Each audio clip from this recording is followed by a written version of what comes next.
New York City is honestly a living museum of architecture. Its buildings tell a story of ambition, change, and, the constant quest for the new. When we walk through its streets, we're really walking through history, from the earliest colonial settlements to the glass towers of today. Every corner turned reveals a different chapter, a different style, and a different idea of what a city could be. This architectural journey isn't just about structures of brick and steel, it's about the people who built them and the society they reflect. The city's skyline is perhaps its most famous feature, a powerful symbol of human aspiration, instantly recognizable across the globe and forever etched in our collective imagination. The story begins long before the towering skyscrapers we know. In the 17th century, when the city was called New Amsterdam, the Dutch brought their own building traditions. They constructed narrow houses with stepped gables, reminiscent of the buildings lining the canals of Amsterdam. These early structures were made of wood and brick, creating a small, intimate European-style town at the southern tip of Manhattan. After the British took control in 1664 and renamed it New York, the architectural influences shifted.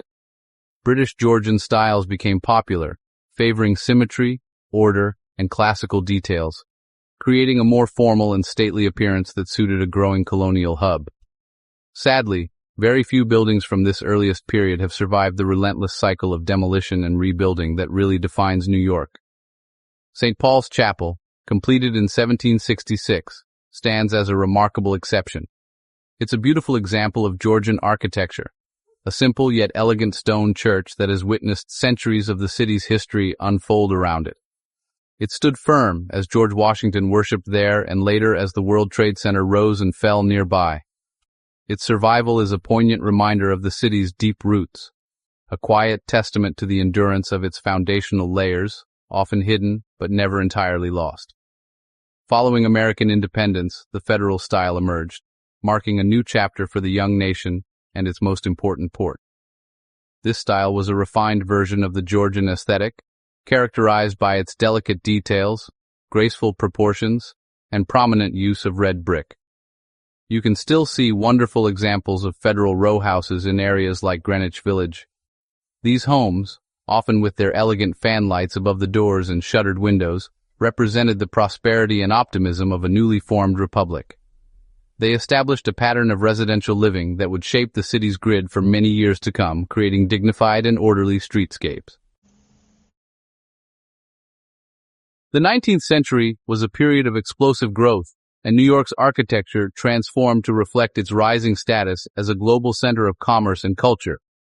The modest row house gave way to something more distinctive, the brownstone.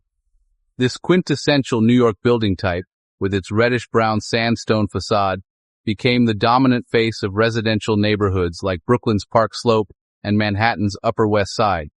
These homes were grander than their federal predecessors, featuring high stoops, ornate carvings, and elaborate cornices. They spoke of a growing middle and upper class, creating elegant, uniform streetscapes that still define many of the city's most cherished areas. Alongside the residential boom, a desire for monumental public architecture took hold. The Beaux-Arts style, imported from Paris, was perfectly suited to this ambition. It was a style of opulence, grandeur, and classical order, intended to project a sense of civic pride and permanence. Buildings designed in this tradition were often vast and lavishly decorated with columns, grand arches, and sculptural details. They were designed to impress, to make a statement about the city's cultural and financial power. This was architecture as public spectacle, designed to elevate the spirit of the city and its citizens through magnificent and inspiring forms. Nowhere is the Beaux-Arts vision more perfectly realized than in landmarks like the New York Public Library on Fifth Avenue and Grand Central Terminal. These are not merely functional buildings. They are urban palaces. Walking into the main concourse of Grand Central, with its celestial ceiling and soaring sun-drenched windows, is an experience of pure architectural wonder. The New York Public Library's majestic Rose Main Reading Room is another such space, a cathedral dedicated to knowledge. These structures were built to last for centuries, serving as grand anchors of civic life and enduring symbols of the city's highest aspirations. This era also saw the rise of the cast iron building, particularly in the area now known as Soho. This innovative construction method allowed for larger windows and more open interior spaces, which was ideal for the factories and department stores that were flourishing at the time. The facades could be prefabricated in molds, allowing for incredibly ornate and repetitive decorative patterns at a fraction of the cost of carved stone. These buildings combined industrial ingenuity with classical beauty, creating a unique architectural language. Today, Soho's cast iron historic district is a celebrated reminder of this important, yet often overlooked phase in the city's development. As the 19th century gave way to the 20th, a new invention changed everything. The steel frame. Combined with the elevator, this technology allowed architects to build higher than ever before, giving birth to the skyscraper. Suddenly, the city's ambition was no longer confined to the ground. It could now soar vertically. Early skyscrapers, like the Flatiron Building of 1902, captured the public's imagination with their daring height and unusual shape. These pioneering towers were still often clad in stone, borrowing decorative elements from historical styles, but their scale was revolutionary. They were a direct response to Manhattan's limited space and booming economy, a vertical solution to a horizontal problem. The 1920s and 30s became the golden age of the skyscraper, defined by the glamorous and optimistic Art Deco style. This aesthetic celebrated modernity, speed, and geometric forms. Architects embraced decorative motifs like sunbursts, chevrons, and streamlined patterns, often using new materials like chrome and glass. The tops of these towers were not just endings, but dramatic crowns designed to be seen from miles away, each competing to be the most beautiful and recognizable.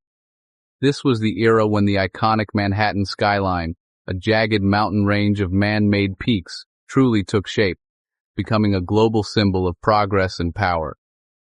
The Chrysler Building is perhaps the most beloved example of Art Deco architecture in the world. Its magnificent terraced crown, made of stainless steel and adorned with triangular windows, shines like a jewel in the sky. It was designed to be a dazzling monument to the machine age and American industry. Not far away, the Empire State Building took the title of the world's tallest building in 1931, a title it would hold for nearly 40 years. Its sleek, imposing form became an instant landmark, a powerful symbol of New York's resilience and ambition, even as it was completed during the Great Depression. These towers did more than just change the skyline. They fundamentally altered the experience of the city. The zoning laws of the time required buildings to have setbacks, stepping back from the street as they rose higher, to ensure that light and air could still reach the ground. This rule inadvertently gave Art Deco skyscrapers their distinctive tiered, wedding cake-like shapes. The result was a dramatic urban landscape where monumental towers rose from the streets below, creating canyons of steel and stone that were both awe-inspiring and intensely energetic, defining the very essence of modern urban life. After the Second World War, architectural taste shifted dramatically away from the ornamentation of Art Deco. A new philosophy, known as modernism and the international style, took hold. This approach valued simplicity, functionality, and honesty in materials. The new mantra was less is more. Architects stripped away all historical decoration, favoring clean lines, rational grid-like facades, and vast expanses of glass and steel. This style reflected a post-war desire for a new, efficient, and universal architectural language, one that was free from the weight of the past and looked squarely towards a technological future. This new style is perfectly embodied by buildings like the Seagram Building, designed by Ludwig Mies van der Rohe, and the Lever House by Gordon Bunshaft. These towers are elegant, minimalist glass boxes that seem to float above the street. Their sleek, dark facades stand in stark contrast to the stone-clad skyscrapers that came before them. The Seagram Building, in particular, was revolutionary for setting itself back from the street to create a public plaza, a generous gift of open space to the city. This idea would influence urban planning for decades to come, showing that a building's relationship to the public realm was just as important as its design. By the 1980s, some architects began to feel that modernism had become too rigid and sterile. This led to the rise of postmodernism, a playful and often witty reaction against the strict rules of the international style. Postmodern architects brought back decoration, historical references, and bold colors, but often in an exaggerated or ironic way. Philip Johnson's AT&T building, now 550 Madison Avenue, with its famous Chippendale broken pediment top, was a landmark of this movement. It cheekily resembled a piece of antique furniture, signaling that it was okay for architecture to have a sense of humor and to reconnect with history. Today, New York's architecture is more diverse than ever. There is no single dominant style. Instead, we see a fascinating mix of approaches, from the deconstructed forms of Frank Gehry's 8 Spruce Street to the sleek, super-tall residential towers lining Billionaire's Row. Sustainability has also become a major driver of design, with architects using green roofs, energy-efficient materials, and innovative engineering to create more environmentally responsible buildings.